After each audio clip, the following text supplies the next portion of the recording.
ভাই মার্কেটটা দেখেন তো, এই যে এখান থেকে আছে না, এখান থেকে এই যে রানিং রানিং রানিং যে ক্যান্ডেল থেকে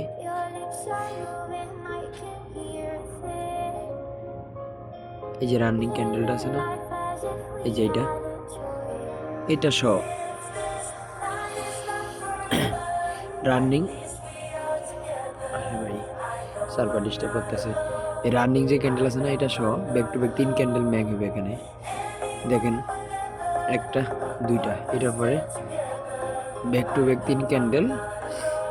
যদি ক্যান্ডেলের সাইজ স্মল থাকে তাহলে আমি আরও ব্যাক টু ব্যাক এখান থেকে মোমেন্টামের থিঙ্ক করবো, কিন্তু ব্যাক টু ব্যাক 3 ক্যান্ডেল এখানে কী করে ম্যাক করবা। দেখেন একটা দুইটা, রানিং যে ক্যান্ডেলটা আছে এইটাও একটা গ্রিন ক্যান্ডেল হবে।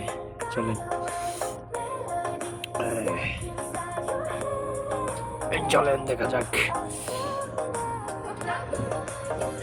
দেখেন এখানে যদি পিপিএস দেখেন, পিপিএসে কি কার প্রেশার আছে, বাইং প্রেশার, সেলিং প্রেশার। দেখেন পিপিএসে selling pressure collected, selling pressure selling pressure selling pressure selling pressure selling pressure selling pressure. পিপিএসে সব ক্যান্ডেলে সেলিং প্রেশার কালেক্ট আছে। তো এখানে কি করছে,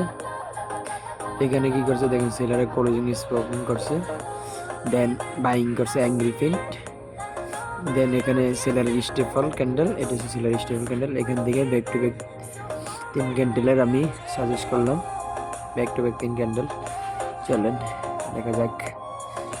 চলেন 5 সেকেন্ড, 4 সেকেন্ড, 2 সেকেন্ড। দেখছেন ব্যাক টু ব্যাক 3 ক্যান্ডেল কইছি না, দেখেন 1 2 3 ব্যাক টু ব্যাক 3 ক্যান্ডেল। দেখেন ব্যাক টু ব্যাক 3 ক্যান্ডেল।